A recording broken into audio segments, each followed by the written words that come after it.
गया कल समाजवादी पार्टी से नेता विरोधी दल है राम गोविंद चौधरी, उन्होंने पत्र लिखा और कहा कि आपने सामाजिक न्याय के लिए काफी बहुत संघर्ष किया, जिसकी वजह से आपका जो इस्तीफा है वो एक्सेप्ट नहीं किया जाना चाहिए। अखिलेश यादव से कहा, हालांकि जब कल अखिलेश यादव से भी मैनपुरी में सवाल को पूछा गया तो उन्होंने इसका जवाब ये दिया कि हम उनसे बैठ के बात कर लेंगे। पहली बात तो क्योंकि जो भी मैंने अपना त्याग पत्र भेजा है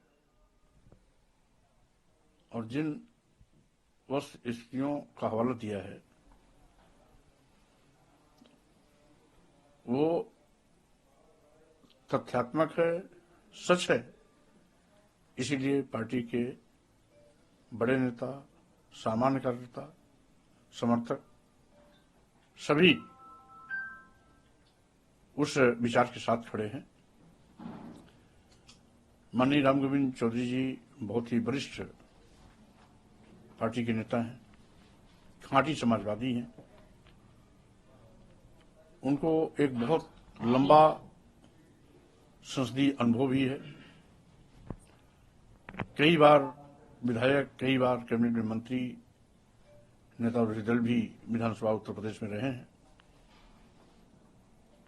तो वो बेहतर तरीके से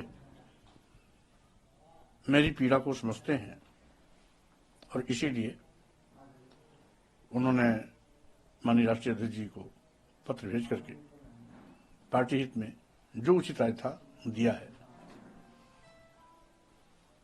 इसमें कोई दो राय नहीं कि पार्टी में कुछ स्वयंभू बड़े नेता हैं जो अपने को पार्टी का आला कमान मान के चलते हैं।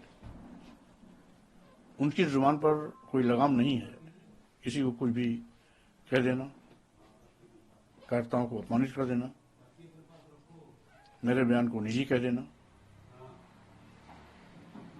इस तरह के लोग कहीं न कहीं पार्टी का भट्ठा बैठा रहे हैं, पार्टी का निर्धार के साथ खिलवाड़ कर रहे हैं और इसीलिए उन सारी बातों को मैंने मौखिक रूप से भी और पत्र के माध्यम से भी राष्ट्रीय अध्यक्ष जी को अवगत कराना उचित समझा और इसीलिए उस पत्र को मैंने भेजा। जैसे कि समय रहते राष्ट्रीय अध्यक्ष जी को भी सारी पार्टी में चल रही गतिविधियों की जानकारी हो जाए। पत्र लिखने के बाद और अगर उसके बावजूद भी अगर इस तरह का आगे रहा तो फिर आपका क्या स्टैंड रहेगा समाजवादी पार्टी में? क्योंकि देखिए, मैंने कभी भी सम्मान और स्वाभिमान से समझौता नहीं किया। मैं जब पूरे देश के दलितों, आदिवासियों, पिछड़ों, गरीबों, मजलूमों, अल्पसंख्यक समाज के लोगों के सम्मान के लिए किसी भी पहाड़ से टकरा जाता हूं तो स्वाभाविक रूप से यदि कुछ लोग पार्टी में रह के पार्टी के साथ विश्वासघात कर रहे हैं, किसी और पार्टी के दलाल बनकर के समाजवादी पार्टी को कमजोर कर रहे हैं, तो उनको भी हम चुनौती दे सकते हैं और समय रहते पार्टी के प्रमुख को मैं अवगत भी करा रहा हूं, सावधान भी कर रहा हूं और जो लोग अनाप शनाप बयानबाजी के माध्यम से पार्टी को कमजोर करने की लगातार साजिश में लगे हैं, उनसे सावधान रहने के लिए भी इंगित कर रहा हूं। तो कुल मिलाकर के अब फैसला राष्ट्रीय अध्यक्ष जी को करना है। हमने तो जो मेरी भावनाएं थी, कुछ लोगों की टिप्पणियों से जो मुझे पीड़ा थी, पत्र में विद्युत उल्लेख करके मैंने उसको भेज दिया है। अब आगे का फैसला राष्ट्रीय अध्यक्ष को करना है। केवल राम गोविंद उसके बाद इस तरह की जो भाषा है वो आपके लिए दुरुस्त नहीं है? इसमें कोई दो नहीं कि जो सामाजिक परिवर्तन की लड़ाई में जिनका योगदान है वो सामाजिक परिवर्तन की लड़ाई का मतलब समझते हैं और सामाजिक परिवर्तन की लड़ाई है क्या, जो इसका मतलब ही नहीं जानते हैं वो मेरी किसी भी बात को निजी बयान कह करके हवा में उछालने की कोशिश करते हैं। ऐसे शेख चिल्ली बघाड़ने वाले लोगों को मेरी हिदायत है कि कम से कम जिस पार्टी में है उस पार्टी के विरुद्ध महत्वपूर्ण पद पर बैठकर साजिश का हिस्सा नहीं बनना चाहिए। आपको पार्टी का जनाधार बढ़ाने के लिए काम करना चाहिए। अगर जनाधार नहीं बढ़ा सकते हैं तो चुप रहना चाहिए। अनाप शनाप बयानबाजी करके पार्टी की वो लोग जो लगातार पार्टी को आगे बढ़ाने में लगे हुए हैं उनको हतोत्साहित नहीं करना चाहिए। उनका हौसला तोड़ने के लिए ऊंची बातें नहीं करनी चाहिए, ऊंची हरकतों से बचना चाहिए। कुछ ऐसे लोग हैं जो पार्टी में एक वोट तो अपना नहीं जोड़ सकते हैं, लेकिन पार्टी उनको आजीवन सजा के रखती है। फिर भी वो कभी भी दलितों, आदिवासियों, पिछड़ों के सम्मान में पार्लियामेंट में बोलते नजर नहीं आते हैं। तो ऐसे लोग जो जिनको पार्टी सब कुछ दे रही है वो पार्टी को क्या दे रहे हैं, तो उनको अपने दामन में झांक के देखना चाहिए वो कहां है, पार्टी में उनका योगदान क्या है और किस हैसियत से वो मुझको ये कह सकते हैं कि मौर्य जी का निजी बयान है। स्वाभाविक रूप से ऐसे लोग पार्टी के हितैषी नहीं। पीडीए कैंडिडेट कहने वाले लोग बड़बोलेपन के नाते जो भी बोल देते हैं उनका क्या बिगड़ेगा? बिगड़ेगा तो राष्ट्रीय अध्यक्ष जी का, बिगड़ेगा समाजवादी पार्टी का। वो तो हमेशा चुन के जाएंगे ही जाएंगे। इसीलिए मैं कहना चाहता हूं कि पार्टी में इतने महत्वपूर्ण पद पर बैठकर पार्टी कैसे आगे बढ़े, पार्टी में लोग कैसे जुड़े, इस प्रयास को करने के बजाय पार्टी को तोड़ने के लिए कुछ न कुछ अनाप शनाप बयानबाजी देकर अपनी जो ओछी हरकतों का परिचय देते हैं उससे उनको बचना चाहिए।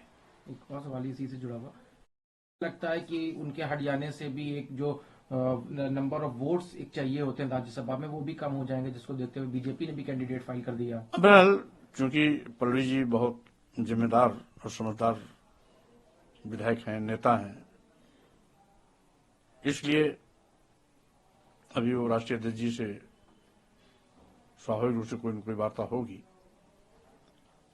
हाँ, इतना जरूर है कि प्रोफेसर साहब को जल्दबाजी में इस तरह के तंज नहीं कसना चाहिए था। इसको राष्ट्रीय अध्यक्ष जी पर ऊपर छोड़ देना चाहिए था। राष्ट्रीय अध्यक्ष जी अपने तौर तरीके से उस बात को हैंडल करते। नहीं, जो अभी राज्यसभा सांसद जो नाम भेजे गए उनसे आपको क्या लगता है कि पीडीए जो समाजवादी पार्टी नहीं, देखिए उस पर तो मैंने कल भी कह दिया, क्योंकि सीमित पद होते हैं। ये सही है कि पीडीए के मानक की कसौटी पर केवल एक प्रत्याशी है, लेकिन जो दो अन्य प्रत्याशी हैं पीडीए के मानक पर न होने के बावजूद भी स्वागत योग्य है, क्योंकि एक प्रत्याशी महिला है, 4 बार पहले भी पार्टी से राज्यसभा में रह चुकी हैं। राष्ट्रीय अध्यक्ष जी ने कुछ समझ करके उनको मौका दिया है, तो स्वाभाविक रूप से उसका भी स्वागत है। और दूसरे आलोक रंजन जी भी पिछले 10 सालों से राष्ट्रीय अध्यक्ष जी के सलाहकार की भूमिका में लगातार उनके साथ काम कर रहे हैं। इस लिहाज से अगर उनको अवसर दिया गया है तो हम समझते हैं ये भी उचित है। तो सीमित पद हैं, सीमित जगह है, तो राष्ट्रीय अध्यक्ष जी अपने विवेक से जो भी निर्णय दिए हैं उस पर हम किसी प्रकार की टिप्पणी नहीं करना चाहते। और हमने कल भी सभी प्रत्याशियों का स्वागत भी किया, सबको शुभकामनाएं भी दी। हाँ, इतना जरूर है कि आम कार्यकर्ताओं को कहीं न कहीं इस बात की पीड़ा तो है कि पीडीए के फार्मूले पर होना चाहिए था। उसके बावजूद परिस्थितियों को देखते हुए राज्यसभा में चयनित सभी प्रत्याशी हमारे ख्याल में पार्टी हित में स्वागत योग्य है। एक और सवाल, एक बड़ी खबर सिरे से खारिज करते हुए कहा कि जनता तक ब्यौरा पहुंचाया जाएगा, कहां से ये कौन बॉन्ड ले रहा है और 2019 से अब तक का जितना है उन सबको भी पब्लिक डोमेन में लाया जाएगा। चुनाव आयोग पे भी कहा कि उनको जिम्मेदारी से ये काम करना चाहिए। स्वाभाविक रूप से माननीय सर्वोच्च न्यायालय का ये निर्णय अत्यंत महत्वपूर्ण है, स्वागत योग्य है। और इलेक्टोरल बॉन्ड के माध्यम से सत्ता पक्ष ही लाभान्वित होती थी, विपक्ष का उसको कोई लाभ नहीं मिलता था। एक तरफा इलेक्टोरल बॉन्ड के माध्यम से सत्ता पक्ष इसका दुरुपयोग कर रही थी। माननीय सर्वोच्च न्यायालय ने उस पर रोक लगा करके जनहित में और साथ ही साथ निष्पक्ष पारदर्शी चुनाव कराने की दिशा में बहुत ही महत्वपूर्ण निर्णय लिया है। एक आखिरी सवाल है, राहुल स्वाभाविक रूप से राहुल गांधी जी की न्याय यात्रा 16 फरवरी को बिहार से उत्तर प्रदेश में आ रही है। इस न्याय यात्रा का स्वागत मैं करता हूं। पार्टी के राष्ट्रीय अध्यक्ष श्री अखिलेश यादव जी स्वयं अमेठी या रायबरेली में कहीं न कहीं उपस्थित होंगे। मैं भी उत्तर प्रदेश के किसी न किसी कार्यक्रम में सम्मिलित होऊंगा और जगह जगह, चूंकि आज जिस तरीके से India alliance Bharatiya Janata party के मनमानेपन पर रोक लगाने के लिए, बेरोजगार नौजवानों को रोजगार दिलाने के लिए, महंगाई पर अंकुश लगाना, आरक्षण को बचाने, लोकतंत्र, संविधान और देश को बचाने के लिए तथा जातिवार जनगणना की मांग को लेकर और जिन बढ़े हुए जनजातीय अत्याचार पर अंकुश लगाने के लिए पूरे देश में न्याय यात्रा के माध्यम से अपनी आवाज बुलंद कर रहे हैं, विपक्ष को ताकत दे रहे हैं, स्वागत योग्य है, सराहनीय कदम है और न्याय यात्रा का हिस्सा बनने पर मुझे भी खुशी होगी। नमस्कार, मैं हूं मानक गुप्ता। अगर आपको हमारा ये वीडियो पसंद आया हो तो इसे लाइक और शेयर जरूर करें और हां, हमें सब्सक्राइब और फॉलो करना ना भूलें ताकि आप देश और दुनिया की कोई खबर मिस ना करें। तो जुड़े रहिए हमारे साथ और देखते रहिए न्यूज़ 24।